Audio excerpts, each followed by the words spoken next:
សហរដ្ឋអាមេរិកបានសម្ពងប្រទេសថៃជាលើកដំបូងបន្ទាប់ពីទីក្រុងបាងកកបានជំទាស់ប្រធានាធិបតីអាមេរិកលោកដូណាល់ត្រាំជាសាធារណៈទាំងលើពន្ធបដិការនិងកិច្ចព្រមព្រៀងសន្តិភាពជាមួយកម្ពុជាក្រសួងការបរទេសថៃបានឲ្យដឹងនៅថ្ងៃទី15ខែវិច្ឆិកាឆ្នាំ2025ថា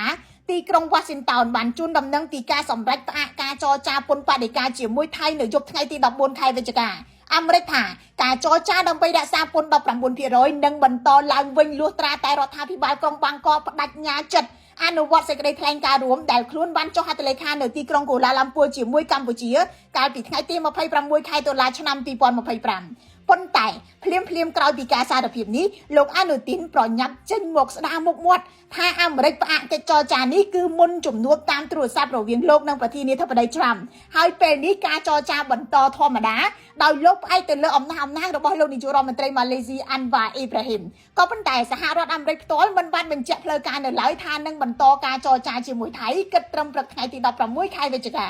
មួយប្រណុងរបស់អាមេរិកនេះកើតឡើងបន្ទាប់ពីលោកអនុទានចង់សាកល្បងអំណាចត្រាំដោយសម្រេចចិត្តជួកិច្ចព្រមព្រៀងសន្តិភាពជាមួយកម្ពុជាជាឯកតោភាគីហើយលែងសម្ដីថាថៃមិនចាំបាច់រាយការណ៍ទៅលោកត្រាំដែលជាអ្នកព្រួយផ្ដើមឲ្យមានសន្តិភាពនេះទេកាន់តែធ្ងន់លោកអនុទានបានចំអកលោកត្រាំដោយនិយាយថាលោកមិនខ្លាចអាមេរិកដាក់សម្ពាធពន្ធនោះទេហើយបើថៃមិនអាចលក់ទំនិញឲ្យអាមេរិកបានថៃនឹងរកទីផ្សារផ្សេងសម្រាប់ថៃដែលជាសម្ព័ន្ធមិត្តសន្ធិសញ្ញាក្រោមកិច្ចការពារសន្តិសុខជាតិដោយអាមេរិកការប្រឆាំងអាមេរិកកណ្ដាលទីបែបនេះស្ទើរតែមិនធ្លាប់ឮពីមុនមកវាមិនខុសពីការទះលោកត្រាំមួយដៃនៅចំពោះមុខពិភពលោកនោះឡើយទីក្រុងបាងកកបានសម្ដែងការខកចិត្តដោយទទូចថាអាមេរិកមិនគួរលាយឡំពាណិជ្ជកម្មជាមួយនឹងសន្តិសុខព្រំដែនឡើយប៉ុន្តែអតីតអនុរដ្ឋមន្ត្រីការបរទេសថៃ Rosalie Chandra បាននិយាយថាថៃគួរតែបន្ទោសខ្លួនឯងហើយថាពាក្យសម្ដីរបស់លោកអនុទាននេះហើយដែលធ្វើឲ្យថៃរងគ្រោះពេលនេះចំនួនព្រំដែនកម្ពុជាថៃបានរីករាលដាលទៅជាការសាកល្បងអំណាចនយោបាយ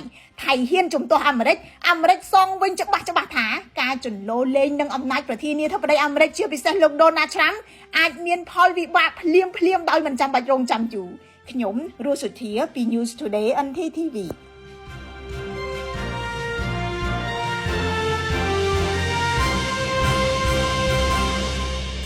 សាកលវិទ្យាល័យឯកទេសនៅកម្ពុជា CUS មានឱកាសទៅសិក្សាបន្តជាមួយសាកលវិទ្យាល័យដៃគូបរទេសសាស្ត្រាចារ្យមានសមត្ថភាពខ្ពស់និងបទពិសោធន៍ជាច្រើនឆ្នាំមានសម្ភារៈសិក្សាទំនើបមានដៃគូក្នុងស្រុកនិងក្រៅស្រុកជាង500ក្រុមហ៊ុន